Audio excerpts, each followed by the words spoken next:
मित्रों नमस्कार, मैं सुधाकर अभिषेक आप सभी का अपने YouTube चैनल SD पॉइंट में हार्दिक स्वागत करता हूं।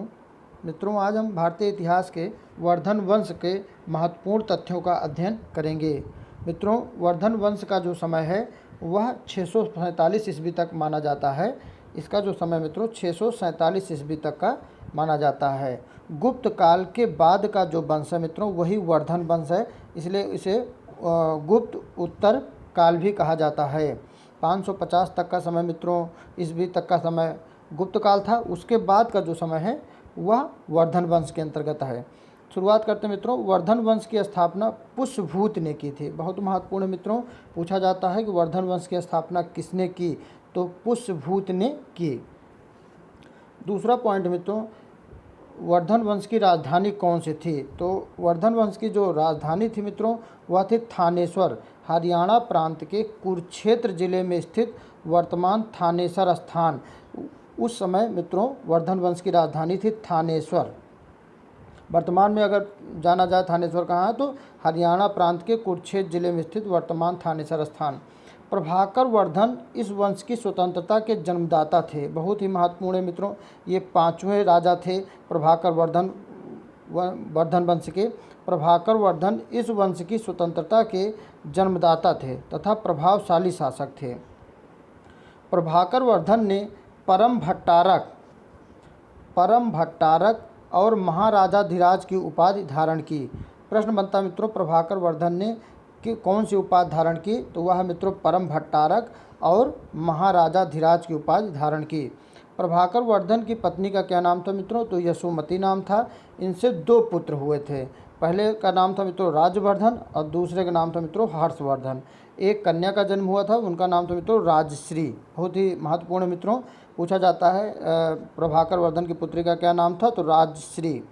दोनों पुत्र का नाम राजवर्धन और हर्षवर्धन। आगे पॉइंट मित्रों वह है राजश्री का विवाह किसके साथ हुआ था, तो राजश्री का जो विवाह हुआ था मित्रों कन्नौज के मौखरी राजा, बहुत ही महत्वपूर्ण मित्रों, मौखरी राजा गृहबर्मा के साथ हुआ था। राजश्री का विवाह कन्नौज के मौखरी राजा गृहबर्मा के साथ हुआ था।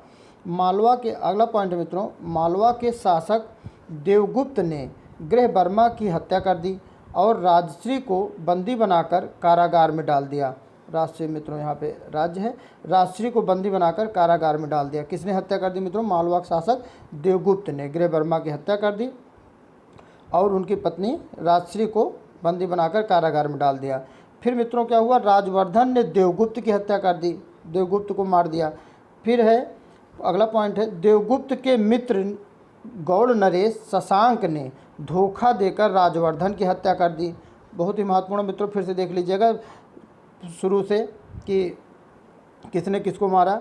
मालवा के शासक देवगुप्त ने गृहबर्मा की हत्या कर दी और राजश्री को बंदी बनाकर कारागार में डाल दिया। फिर राजवर्धन ने देवगुप्त को मार दिया और देवगुप्त के मित्र गौड़ नरेश शशांक ने धोखा देकर राजवर्धन की हत्या कर दी। और राजवर्धन की मृत्यु के बाद, यहीं से शुरू हो जाता है मित्रों हर्षवर्धन का समय। राजवर्धन की मृत्यु के बाद 606 ईस्वी में 16 वर्ष की अवस्था में हर्षवर्धन थानेश्वर की गद्दी पर बैठे। यहीं से हर्षवर्धन का शासनकाल शुरू हो जाता मित्रों। कितने वर्ष की अवस्था में पूछा जाता है, 16 वर्ष में। कौन सा समय था, 606 ईस्वी में। और हर्षवर्धन कहाँ के गद्दी बैठे, थानेश्वर, जो कि वंशवर्धन की राजधानी, वर्धन वंश की राजधानी थी थानेश्वर। आगे मित्रों है, हर्षवर्धन ने शशांक को पराजित करके कन्नौज पर अधिकार प्राप्त कर लिया और उसे अपनी राजधानी बना लिया। हर्षवर्धन ने किसको पराजित कर लिया, शशांक को पराजित करके, जिसने मित्रों इनके भाई राजवर्धन को मारा था। यहाँ पे है मित्रों शशांक ने धोखा देकर राजवर्धन की हत्या कर दी थी। अब यहाँ पे मित्रों हर्षवर्धन ने जो है शशांक को भी पराजित करके कन्नौज पर अधिकार कर लिया तथा उसे अपनी राजधानी बना लिया। किसको मित्रों, कन्नौज को। किसको पराजित करके, शशांक को। अगला पॉइंट मित्रों, चीनी यात्री हुएनसांग हर्षवर्धन के शासनकाल में भारत आए। चीनी यात्री हुएनसांग हर्षवर्धन के शासनकाल में भारत आए। प्रश्न बनता है मित्रों कि हुएनसांग किसके शासनकाल में भारत आए, तो वह है मित्रों हर्षवर्धन। हर्षवर्धन के शासनकाल में आने वाले चीनी यात्री का क्या नाम है, तो मित्रों हुएनसांग। 641 ईस्वी में हर्ष ने अपने दूत चीन भेजे। तथा 643 और 645 ईस्वी में 2 चीनी दूत उनके दरबार में आए। बहुत ही महत्वपूर्ण 2 चीनी दूत मित्रों कब कब आए? 643 ईस्वी और 645 ईस्वी में हर्षवर्धन के शासनकाल में उनके दरबार में आने वाले 2 चीनी यात्री थे। और अपना दूत कब भेजा था? 641 ईस्वी में। हर्ष के जो पूर्वज थे मित्रों वो भगवान शिव और सूर्य के उपासक थे। भगवान शिव और सूर्य के उपासक जो है हर्ष के पूर्वज हुआ करते थे। अब प्रारंभ में हर्ष भी अपने कुल देवता शिव के परम भक्त थे, परंतु चीनी यात्री हुएनसंग से मिलने के बाद उसने बौद्ध धर्म के महायान शाखा को राजाश्रय प्रदान कर दिया। बौद्ध धर्म की 2 शाखाएं, हीनयान और महायान। तो मित्रों महायान जो शाखा थी उसको अपने राजाश्रय, अपने राज्य में आश्रय प्रदान किया और वह पूर्ण बौद्ध बन गया। कौन बन गया मित्रों? हर्षवर्धन। हर्षवर्धन के समय नालंदा महाविहार महायान बौद्ध धर्म की शिक्षा का प्रधान केंद्र था। प्रश्न बनता मित्रों कि हर्ष के समय में शिक्षा का प्रमुख केंद्र कौन था? तो वह मित्रों नालंदा विश्वविद्यालय था। नालंदा महाविहार बौद्ध धर्म की शिक्षा का प्रमुख केंद्र था। अगला पॉइंट है हर्ष के समय प्रयाग में मित्रों, साथ में निवेदन है जो भी चैनल पर नए हैं प्लीज़ चैनल को सब्सक्राइब कर ले, साथ में बेल आइकन के बटन दबा ले जिससे हमारी नई वीडियो का नोटिफिकेशन आपको मिले। मित्रों आपके लिए मैं लगातार ऐसे ही अच्छे अच्छे वीडियो बनाने की कोशिश कर रहा हूं कि आपकी सभी परीक्षाओं के लिए, जो भी इतिहास विषय की तैयारी कर रहे हों, जिनके भी प्रतियोगी परीक्षा में ये सब्जेक्ट है, उन सभी के लिए बहुत ही महत्वपूर्ण है मित्रों, इसलिए ज़रूर सब्सक्राइब कर लें। हर्ष के समय प्रयाग में प्रति 5 वर्ष एक समारोह आयोजित किया जाता था जिसे महामोक्ष परिषद कहा गया। बहुत ही महत्वपूर्ण मित्रों कि हर 5 वर्ष में हर्ष के समय में प्रयाग में जो समारोह होता था उसे क्या कहा जाता था? महामोक्ष परिषद। और हुएनसांग छठे समारोह में सम्मिलित हुए थे। हुएनसांग किस समारोह में सम्मिलित हुए थे मित्रों? वो थे छठे समारोह में शामिल हुए थे। बाणभट्ट हर्ष के दरबारी कवि थे, सभी लोग मित्रों जानते होंगे। बाणभट्ट हर्ष के दरबारी कवि, बाणभट्ट सभी लोग परिचित होंगे, हर्ष के दरबारी कवि थे। कई बार प्रश्न बनता है मित्रों हर्ष के दरबारी कवि कौन थे? तो वो थे बाणभट्ट। बाणभट्ट ने हर्षचरित और कादंबरी की रचना की। बहुत ही महत्वपूर्ण है कि कादंबरी की रचना किसने की? तो बाणभट्ट ने की। हर्षचरित की रचना किसने की? तो बाणभट्ट ने की। और बाणभट्ट के जो गुरु थे मित्रों वो थे भरचू। कौन थे मित्रों? भरचू जो है बाणभट्ट के गुरु थे। ये सब मित्रों वर्धन काल के कवि हैं। आगे मित्रों हर्ष को भारत का अंतिम हिंदू सम्राट कहा गया। हर्ष को भारत का अंतिम हिंदू सम्राट कहा गया। 647 ईस्वी में हर्ष की मृत्यु के बाद मित्रों फिर हिंदू सम्राट नहीं हुआ, फिर अगला काल आ गया मित्रों। तो हर्ष का जो समय है वो है भारत का अंतिम हिंदू सम्राट कहा गया। लेकिन वह ना तो कट्टर हिंदू था और ना ही सारे देश का शासक ही। एक निश्चित सीमा थी हर्ष के राज्य की, सारे देश के शासक नहीं थे और ना ही ये कट्टर हिंदू थे। हर्ष के अधीनस्थ शासक महाराज अथवा महासामंत कहे जाते थे। बहुत ही महत्वपूर्ण मित्रों महाराज और महासामंत कौन कहे जाते थे? हर्ष के अधीनस्थ शासक जो उनके नीचे शासन करते थे। फिर है मित्रों मंत्रिपरिषद में मंत्री को सचिव या अमात्य कहा जाता। प्रश्न बनता मित्रों मंत्रिपरिषद के मंत्री को क्या कहा जाता? सचिव कहा जाता है या अमात्य कहा जाता था। ग्राम शासन की जो सबसे छोटी इकाई थी मित्रों वह थी ग्राम। प्रश्न बनता है कि ग्राम शासन की सबसे छोटी इकाई कौन थी? ग्राम। और ग्राम शासन का जो प्रधान ग्राम का मुखिया होता था मित्रों वह था ग्रामाक्ष पटलिक। याद कर लीजिएगा मित्रों ग्रामाक्ष पटलिक गांव का मुखिया। हर्षवर्धन के शासनकाल में गांव को मुखिया क्या कहलाता था? ग्रामाक्ष पटलिक कहा जाता था। अगला पॉइंट है दंडपाशिक तथा दांडिक पुलिस विभाग के अधिकारी होते थे। बहुत ही महत्वपूर्ण है कि पुलिस विभाग के जो अधिकारी होते थे उन्हें क्या कहा जाता था? दांडिक या दंडपाशिक।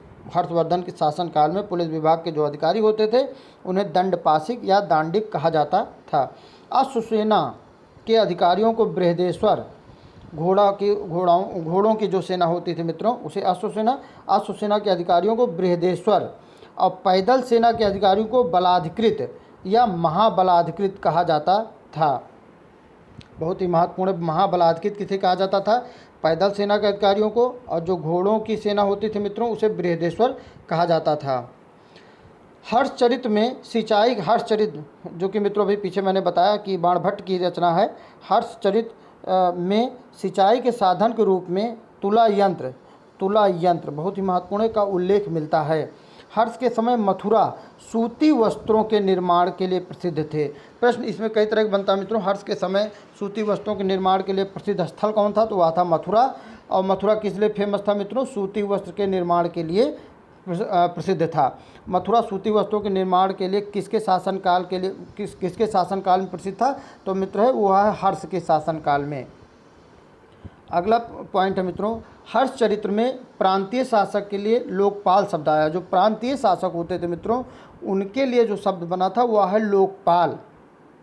और यह चीज़ बाणभट्ट की रचना हर्ष चरित्र में, जिसमें हर्ष के बारे में वर्णन किया गया है, तो उसमें मित्रों प्रांतीय शासक को लोकपाल कहा गया है। और नागानंद, रत्नावली, प्रियदर्शिका नाटकों के नाटककार हर्षवर्धन थे।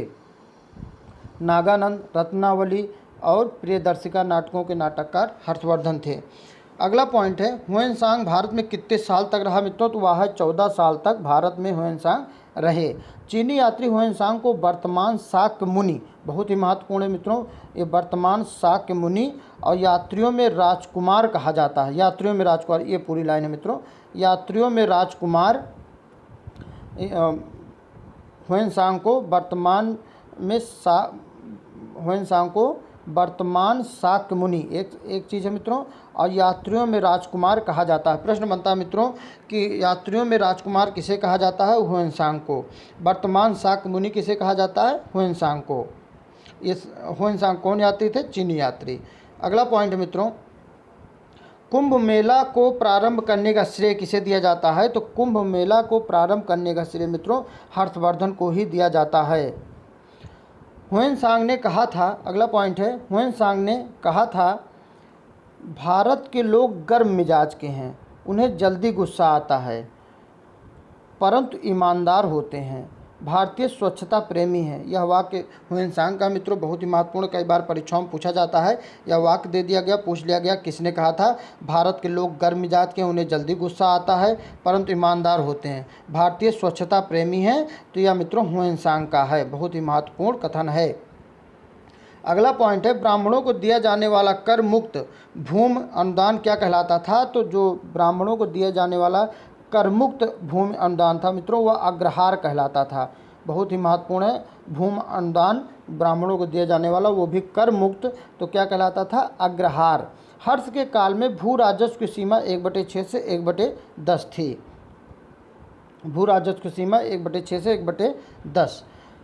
अगला है मित्रों यह रहा हमारा वर्धन वंश के हर्षवर्धन काल के महत्वपूर्ण बिंदु, जो कि मित्रों आगामी परीक्षा के लिए बहुत ही महत्वपूर्ण है।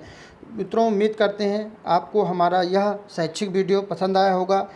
साथ में मित्रों वीडियो को ज़रूर सब्सक्राइब कर लीजिए, चैनल ज़रूर सब्सक्राइब कर लीजिएगा, लाइक कमेंट्स एंड शेयर कर दीजिएगा। बहुत बहुत धन्यवाद मित्रों।